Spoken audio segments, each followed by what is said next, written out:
Seja bem-vindo!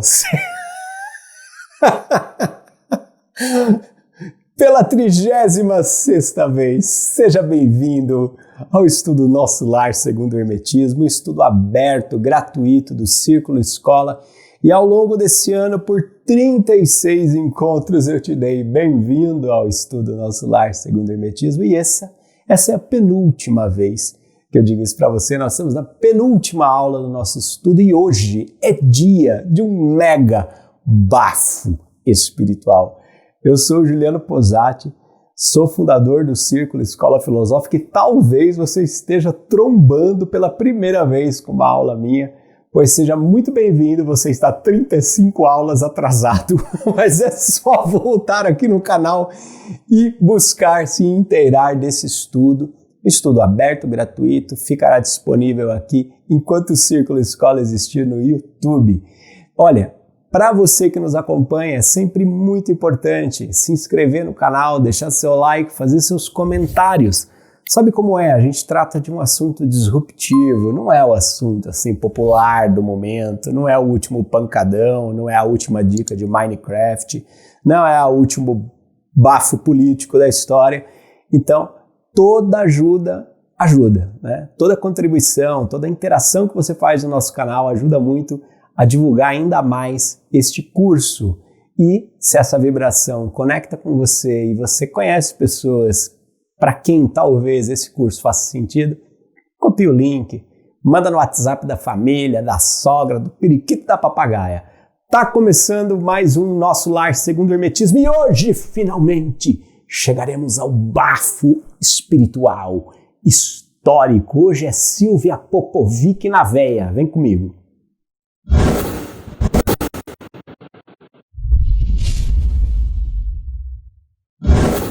Mulheres, iates, brincadeira, mulheres devidamente encaminhadas nas últimas 2 aulas. Mamãe de André Luiz se prepara para reencarnar, encontrar Laércio, seu marido, que está lá, né, dando treta, bafão, mas está reencarnando na Terra. E Laura, dona Laura, mãe do Lísias, também está preparando para voltar, né, ali, última, ali na grande área já, com a bola quicando, para reencarnar. Então nessa aula a gente vai ver esse culto que acontece na casa da dona Laura, tá? Eles vão carregar ali o marido já dela reencarnado para bater um papo com eles, mas mais do que isso, de saída, Andrezinho Luiz vai ganhar uma estrelinha do tio Clarencio, que vai convidá-lo para ir na caravana que vai fazer o descarrego de Dona Laura na nossa dimensão. Só que, quando ele ganha a sua estrelinha, ele também ouvirá dizer, né? Terá liberação oficial de Clarencio para passar uma semaninha no antigo lar. E o que espera Andrezinho Luiz nesta visita ao nosso lar terrestre? Você verá ainda nessa aula. E eu posso garantir para você que é bafo, é dor de corno, é dor de ser corno ou não ser. Eis a minha indagação. Espere até lá, vamos ao texto para evitar maiores bafos. Cadê o texto? Olha aí. Talvez que a praticantes do espiritismo não fosse tão surpreendente a reunião a que compareci em casa de Lísias. Aos meus olhos, porém, o quadro era inédito e interessante. Estava lá toda arrepiada. Na espaçosa sala de estar, reunia-se pequena assembleia de pouco mais de 30 pessoas. Uma pequena assembleia na sala de estar, veja que é uma boa sala de estar, né? Enfileiravam-se poltronas confortáveis 12 a 12, né, diante do estrado onde o ministro Clarencio assumira a posição de diretor, cercando-se da senhora Laura e dos filhos. À distância de 4 metros aproximadamente havia um grande globo cristalino da altura de 2 metros presumíveis, envolvido na parte inferior em longa série de fios que se ligavam a pequeno aparelho idêntico aos nossos alto-falantes. Olha a geringonça espiritual. Um globo a mais ou menos 2 metros de altura, com uns cabinhos e umas caixinhas de som ali, uns alto-falantes, né? Nessa época, em nosso lar ainda não havia Bluetooth, não havia JBL, então era tudo cabo ali. E tá a turma reunida ali, né? Tá a turma reunida, é véspera da véspera da encarnação, vamos falar assim, da Dona Laura. No dia seguinte, eles já vão vazar para a Terra para ela poder reencarnar. E aí, olha que interessante, tá ali o Clarence, ou seja, vai rolar uma coisa ali diferente, tá? Eu não gosto de ficar muito entrando em detalhes que tecnologia era essa, etc e tal, até porque eu não tenho competência para isso, não sou engenheiro. Mas se você é engenheiro elétrico e não sei mais o que, imagine isso, né?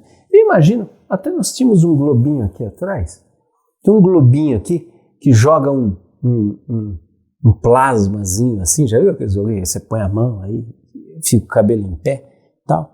Tem ali alguma coisa curiosa nisso. Se você é engenheiro e acompanha a minha aula, aí faça a sua especulação sobre que tipo de aparelho é esse que está aí na sala, tá? Deixa aí nos comentários que aí a gente marca, vai colocando para cima para a galera saber a opinião de vocês. Bom, vai começar a treta. Vamos lá. Olha aí. Estamos prontos, contudo, aguardamos a ordem da comunicação. Nosso irmão Ricardo está na fase da infância terrestre. Ricardo é o marido da Laura, que já reencarnou. E não lhe será difícil desprender-se dos elos físicos mais fortes por alguns instantes. Aí pergunta o André Luiz, mas ele vai vir até aqui? Como não? Revidou o interlocutor. Nem todos os encarnados se agriolham no solo da terra. Como os pombos-correios que vivem, por vezes, longo tempo de serviço entre 2 regiões, espíritos há que vivem por lá entre 2 mundos. Veja só que coisa interessante. O marido da Laura, lembrando aí episódios anteriores, previously ao Nosso Lar Segundo o Hermetismo, o marido da Laura, o cabo era bom, né? Foi lá para Nosso Lar, trabalhou um tempão, né? Desencarnou cedo, a mulher ficou viúva, mas ele juntou ali o bônus hora dele, comprou a casinha dele, Nosso Lar ali, periferia, Rua Florida, tudo lindo, sistema de transporte muito próximo, né? Fácil acesso às conchas acústicas, Nosso Lar, vista para Nossa Senhora. Comprou a casinha dele, recebeu a turma e voltou antes. E Laura vai voltar também, né? Laura estava preparando para voltar. Ele é criança na dimensão terrestre, mas vai desdobrar com facilidade e acessar o plano espiritual. E daí tem uma informação muito curiosa nesse sentido. Porque o André Luiz fala assim, mas como assim? Ele pode vir para cá? Né? E o Tubi está do lado dele e fala, olha, pode. Tem espírito na Terra que nem pombo-correio, ele vive um pouco lá, um pouco aqui. Um pouco lá, um pouco aqui. Por quê? Porque tem mérito. Trabalhou muito no plano espiritual, trabalhou a sua consciência. Então, mesmo que ele seja, para os moldes terrestres, uma criança, ele continua sendo o bom e velho Ricardo. O bom e velho Ricardo. E é curioso isso, não é? Por quê? Se você pesquisar o trabalho do Dr. Ian Stevenson, pesquisador norte-americano, Dr. Ian Stevenson recolheu mais de 3.000 relatos de memórias pré-encarnatórias em crianças até 9 anos de idade. Depois, por alguma razão, na eclosão da adolescência, essa criança começa realmente a adaptar o seu novo ego ao mundo, a sua nova identidade e personalidade ao mundo. Os casos ficam menos frequentes, mas são relatos muito interessantes de crianças que se lembram com detalhes precisos da sua última encarnação. Casos, por exemplo, de pilotos, né, que lutaram e morreram na Segunda Guerra Mundial e que se lembram do modelo do avião, onde o avião caiu, o que aconteceu, detalhes da iconografia das bandeiras, das coisas que compunham o ambiente onde eles desencarnaram e que aí foram sendo averiguados e chegaram. Claro que a nossa ciência, ainda muito materialista, ela olha para esses casos e quer repetição controlada em laboratório. É uma coisa meio idiota, né? Mas a nossa ciência funciona com esse paradigma do experimento controlado de laboratório, né? E, enfim, ela avança em muitas áreas, mas na área da consciência ela impõe um atraso absurdo, né? Afinal de contas, um raio não cai 2 vezes no mesmo lugar, um meteoro não cai 2 vezes no mesmo lugar. Quer dizer, não são fenômenos nem repetíveis, nem controláveis em laboratório e, no entanto, existem. Não deixam de existir por não serem reproduzíveis e controláveis, né? Então é curioso isso. Às vezes você pega um cientista, ele quer aplicar uma técnica racional, uma metodologia numérica de repetição controlada com todos os efeitos no laboratório para dizer que um fenômeno existe ou não. Pois eu queria saber quantos cientistas conseguiram fazer um raio cair várias vezes no laboratório até acreditarem que o raio existe, por exemplo. Eu queria saber quantos cientistas fizeram um meteoro cair várias vezes no mesmo lugar para acreditar que existe. Então, às vezes, certos parâmetros da ciência material não se aplicam à ciência da consciência. Não se aplicam, né? Ian Stevenson foi um grande pesquisador norte-americano que abriu realmente trincheiras, abriu picadas nesse espaço e trouxe N relatos qualitativos nesse sentido, né? Ciência feita com novos parâmetros, uma ciência de fronteira, não é? Porque se esses casos, com esse nível de precisão e uma probabilidade matemática infinitamente pequena ou praticamente inexistente de serem simples coincidências, já aconteceram, existe uma heurística, existe a possibilidade de se construir um novo campo de saber nesta área, né? Então, o curioso dessa cena do Ricardo não é só isso, ou desse movimento todo, mas é também perceber, né, se você é pai, se você é mãe como eu, né, você já deve ter se feito essa pergunta: quem será que é este ser humano que está aqui encarnado no meu colo? Quem será que é esse ser humano? O que ele tem para fazer, né?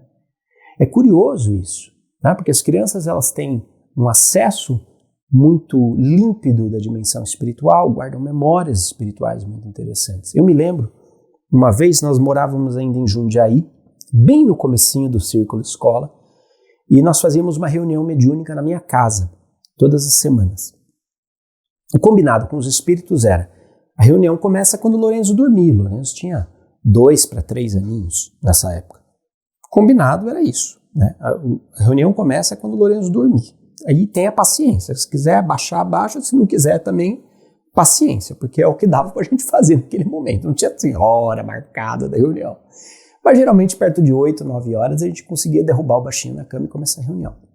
Eu me lembro de uma reunião em que nós estávamos lá e nós víamos, por clarividência, o espírito do Lourenço chegar até a mesa mediúnica. E era uma coisa engraçada, porque vocês já viram Turma da Mônica Teens, né? É aquele corpo grande com aquele cabeção da Turma da Mônica, né? A cabeça você reconhece que é a Mônica, o Cebolinha, a Magali, mas é num corpo grande, diferente. E para nós era assim que a clarividência se mostrava, né? Nós, simultaneamente, acho que em 2 médiums, pelo menos, viram a mesma imagem ao mesmo tempo.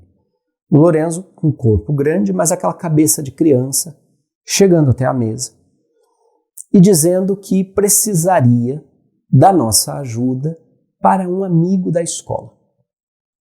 E depois de um tempo, traz esse amigo de escola e nós fomos orientados ali por ele a direcionar energias para esse amigo, tranquilizando, curando, etc. e tal.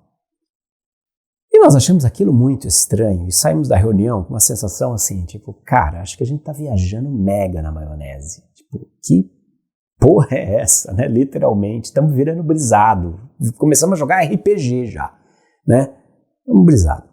No dia seguinte, a gente foi levar o Lourenço na escolinha e a professora pergunta: vocês ficaram sabendo o que aconteceu com fulano? Que é o melhor amigo do Lourenço na escola? A gente falou: não, o quê? Passou mal à noite, a mãe precisou levar para o hospital. Não vai vir hoje, porque passou a noite no hospital. O melhor amigo de classe. Você percebe? São coisas interessantes, né? O Lourenço tinha de 2 para 3 anos, você percebe? A consciência infantil estava ali, frágil, sendo educada, aprendendo as coisas. Mas e a consciência pregressa? E o conhecimento pregresso? De vir até a mesa mediúnica e falar, então, o seguinte, pessoal, nós temos trabalho para fazer. Quer dizer, recebemos o espírito do meu filho que dormia no quarto na reunião mediúnica. Percebe? Desdobrado, com uma certa liberdade. Eu me lembro até hoje, com 3 anos de idade, uma vez ele, no carro, olhou para mim pelo retrovisor e perguntou, papai, você se ama? Falei, como assim, filho? Você quer saber se o papai gosta de seu papai? Não, papai, assim, você gosta de você? Você se ama? Sim, filho, eu me amo. E porque eu me amo, eu posso amar você. Não, pai. Você realmente me ama? Você realmente se ama? Perdão, pela 3ª vez eu falei, sim, filho. Eu me amo e porque eu me amo, eu sou capaz de amar você. Aí ele deu uma pensada. Então eu também me amo. 3 anos, isso não é uma discussão para você ter com uma criança de 3 anos, gente. Uma conversa com uma criança de 3 anos. E curioso, porque aqui o espírito que naquele momento estava sentado na cadeirinha de segurança de uma criança de 3 anos, com cintinho de segurança e uniforme da escola, o espírito pregresso, o espírito ali encarnado como Lorenzo, sabia exatamente o que ele estava fazendo. Eu tinha passado uma fase de muita negação de mim mesmo. E naquele dia eu tomei coragem de dizer, eu não vou mudar, porque levou muitos anos para eu amar quem eu sou. Eu não vou mudar por nada e por ninguém. Eu sou quem eu sou. Mas na emenda ele me pergunta 3 vezes. Sabe por que ele me pergunta 3 vezes? Porque foi a pergunta que Jesus fez a Pedro. Depois que Pedro nega Jesus 3 vezes, quando Jesus ressurge, ele encontra Pedro na praia, de volta na velha vida, e fala assim, Pedro, tu me amas? E pergunta 3 vezes. Para garantir a superioridade do Espírito sobre as questões da matéria. Pedro tinha voltado a ser pescador, estava lá achando que tudo tinha acabado. Ele fala, Pedrão, você me ama? 3 vezes. E o Espírito encarnado como Lorenzo sabia exatamente que eu compreenderia aquele diálogo. Do mesmo jeito como Jesus havia feito com Pedro, para fazer Pedro superar o medo da negação e ir para a coragem do amor, meu filho perguntou 3 vezes, papai, você se ama? Percebe? Então são experiências que quando a gente tem olhos para ver, nós percebemos o grande mistério da vida. Nós percebemos que, como pais, nós somos responsáveis por aplainar e preparar o caminho para que esses espíritos que vêm possam se manifestar da melhor maneira possível. Da melhor maneira possível. Nós somos copatrocinadores desses projetos encarnacionistas. Nós somos copatrocinadores. Nós estamos ali para fazer aquilo dar certo, né? Fazer aquilo dar certo. Vamos voltar ao texto porque é só o começo. Vamos lá. Ó. Ali está a câmara que Nulo apresentará, o tal do globo. Olha lá. Ó. Por que o globo cristalino, perguntei curioso, não poderia manifestar-se sem ele? É preciso lembrar, disse Nicolas atenciosamente, que a nossa emotividade emite forças suscetíveis de perturbar. Aquela pequena câmara cristalina é constituída de material isolante. Nossas energias mentais não poderão atravessá-las. Olha que legal. Verifiquei no relógio de parede que estávamos com 40 minutos depois da meia-noite. Notando meu olhar interrogativo, disse Nicolas em voz baixa. Somente agora há bastante paz no lar terrestre de Ricardo lá na Terra. Naturalmente, a casa descansa, os pais dormem e ele, na nova fase, não permanece inteiramente junto ao berço.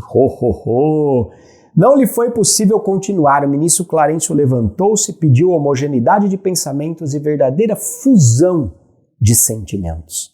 Observei então com surpresa que as filhas e a neta da senhora Laura, acompanhadas de Lísias, abandonavam o estrado, tomando posição junto aos instrumentos musicais.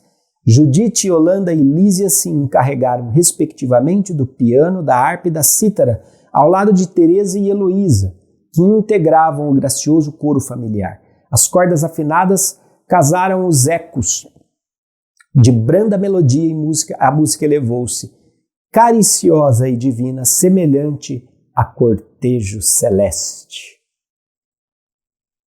A derradeiras notas da bela composição, notei que o globo se cobria interiormente de substância leitoso-acinzentada, apresentando logo em seguida a figura simpática de um homem de idade madura. Era Ricardo. Olha aí o homem aparecendo. Eles começam a tocar música, uma música que eles compuseram para o pai, em homenagem à jornada do pai na Terra. E essa música, nós já vimos isso na aula sobre superação de medo, ela veicula a conexão. Veicula a conexão. Tanto que o Ricardo aparece ali, ele chora, eles conversam sobre a encarnação, ele sabe que a Laura está indo, né? Sabe que a Laura está indo para lá. E aí eles trocam ali muito, muito, muito. É interessante, né? A família do Lísias vai falar ali que se debulha de chorar. Se debulha de chorar. Né? Nós vimos a Laura na última aula preocupada com esse retorno. Mas eles se debulham de chorar. É uma despedida para o nascimento. Né? Na Terra a gente se despede de quem vai morrer ou de quem morreu. Em nosso lar eles se despedem de quem está para nascer. Curioso isso, né? A música completa que a família toca, você vai poder ver nesse capítulo, lá no livro de Nosso Lar. Não a reproduzirei por aqui para a gente poder avançar. O Clarencio vira para Andrezinho Luiz no fim da reunião e vai dizer o seguinte, ó, olha aí a estrelinha. André, amanhã acompanharei nossa irmã Laura à esfera carnal. Se lhe apraz, poderá vir conosco para visitar sua família. Não podia ser maior a surpresa.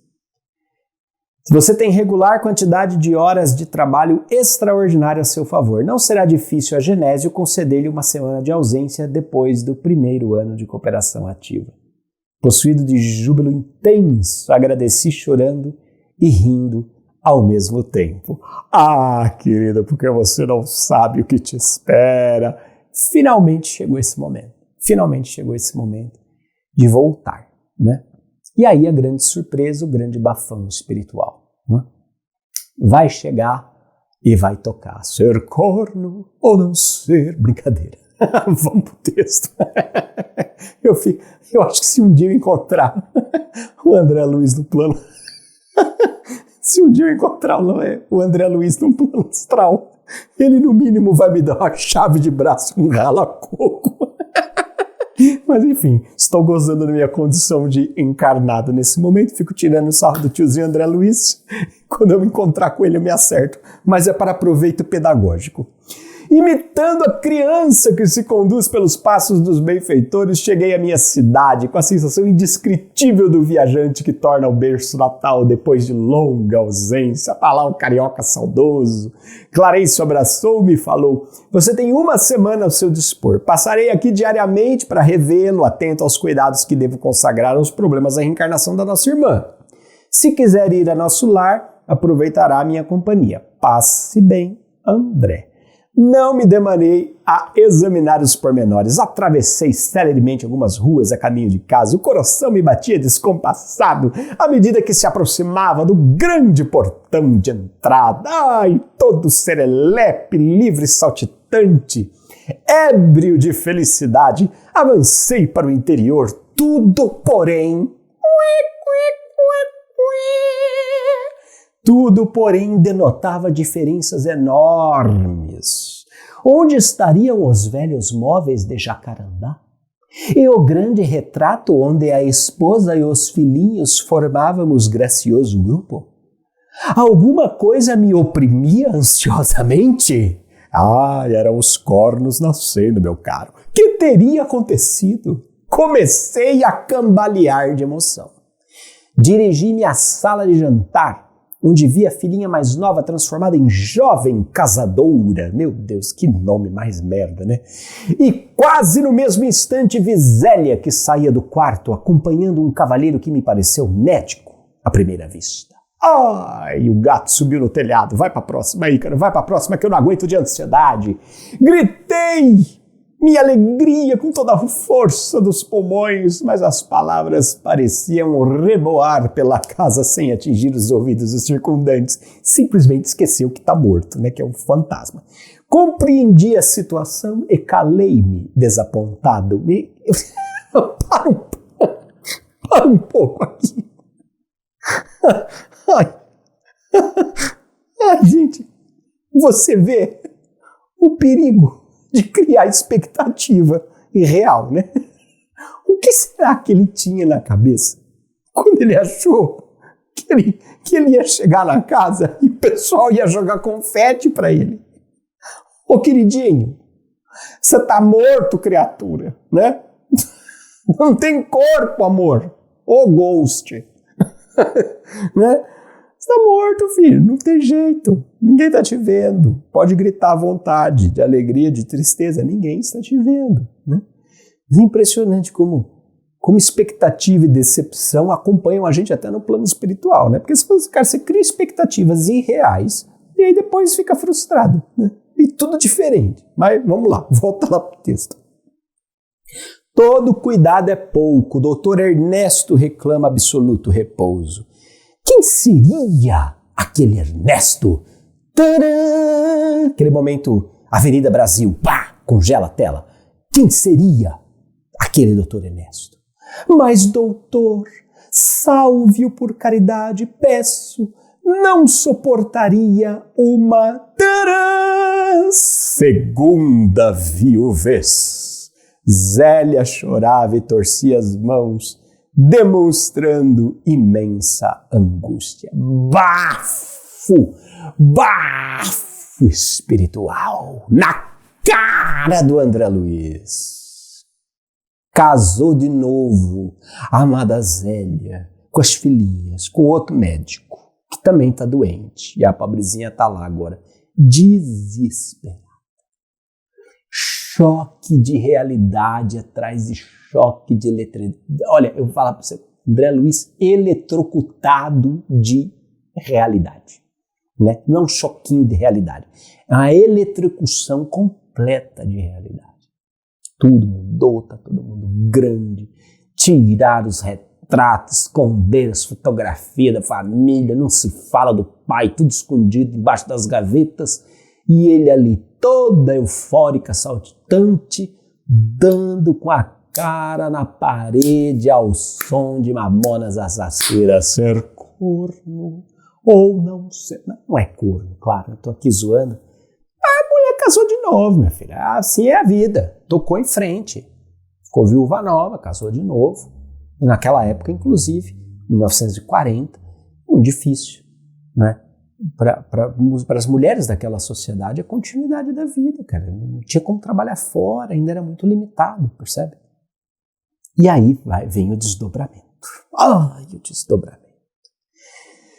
Um curisco não me fulminaria com tamanha violência. Vai descer o raio no rabicó de nosso Andrezinho Luiz. Outro homem, a dor de corno, outro homem se apossara do meu lar. Ela é uma vaca, eu sou um touro. A esposa me esquecera. Minha coisinha gostosa. A casa não mais me pertencia. Valia a pena ter esperado tanto para colher semelhantes desilusões. Ô, judiação. Ai, gente. Tá parecendo pobre pagando excursão da CVC. O cara paga ali, sofrido a excursão, chega na excursão, aquela desgraça, aquela aglomeração, parque cheio, hotel ruim. O cara fala, putz grila, fiz essa poupança, tanto tempo para tirar essas férias e aí dá com o burro na água. Ele deve estar pensando a mesma coisa, né? Porque juntou lá tudo os bônus hora dele para tirar essa semaninha off com Clarencio. Aí chega. É uma judiação, gente. Tem que rir para não chorar, a judiação. É um soco na boca do estômago, né? E ele vendo, né? E você vê que ele foi sendo preparado para isso. Foi sendo preparado. Cada episódio de Nosso Lar Era uma integração com a natureza feminina dele, com as energias dele, com as sombras dele. E mesmo assim, chegou na casa e pau! Soco na boca do estômago. Desequilibrou, ficou mal, ficou na fossa. Você percebe? Que é muito do que a gente vive também aqui, né, meu bem? Você faz terapia há tanto tempo, se trata, se cuida, conversa, integra sua sombra, abraça a árvore, vira vegana, não sei mais o que, até cotonete se usa agora com haste de papel para não afetar o meio ambiente. Chega na hora que a vida vem com aquela burdoada no teu estômago, você caga tudo de novo. Teu estado vibratório, não é? Faz parte da vida, meu filho, faz parte, tá? Não se sinta menor por isso, nem maior. Tá aqui André Luiz, uma das maiores autoridades, um dos decanos de toda o trabalho psicográfico de Chico Xavier, passando por isso, diria na pele, mas eu acho que teria que ser na aura, né? Passando por isso, percebe? E aí vai, ó, ele continua, aí vai atolar no leito, foi lá pro quarto ainda o corpo. No leito estava um homem de idade madura, evidenciando melindroso estado de saúde. Ao lado dele, 3 figuras negras iam e vinham, mostrando-se interessadas em lhe agravar os padecimentos. Ó, já chegou no diagnóstico espiritual. De pronto tive ímpetos de odiar o intruso com todas as forças, ou seja, de virar o quarto obsessor, né? Mas já não era eu o mesmo homem de outros tempos. Olha que lindo isso. Puta merda. Aqui é demais, você vê? Primeiro ímpeto, quero odiar, quero dar na cara desse safado sem vergonha que tá dormindo na cama com a minha mulher. Só que eu já não sou o mesmo homem. Sabe por que eu não sou o mesmo homem? Porque estou em equilíbrio, estou mais equilibrado entre o meu masculino, o meu feminino, as minhas sombras, o meu conhecimento ampliado, as minhas perspectivas ampliadas. Quanto mais a pessoa se aprofunda no autoconhecimento, maior a sua capacidade de amar, de compreender, de se conectar com o outro. Ele quase vira o quarto obsessor, mas dá um passo atrás. E aí, o que é que ele faz? Né? Verifiquei que o doente estava cercado. Isso aqui já foi. Verifiquei que o doente estava cercado de entidades inferiores devotadas ao mal, entretanto não consegui auxiliá-lo imediatamente. Assentei-me decepcionado e acabrunhado, vendo Zélia entrar no aposento e dele sair várias vezes, acariciando o enfermo com a ternura que me coubera noutros tempos. E depois de algumas horas de amarga observação e meditação, voltei cambaleante à sala de jantar, onde encontrei as filhas conversando. Você vê, o choque de realidade perturba ele. Ó. Vim vê-los, mamãe, exclamou a primogênita, não só para colher notícias do Dr. Ernesto, como também porque hoje singulares saudades do papai me atormentam o coração desde cedo, não sei por que penso tanto nele.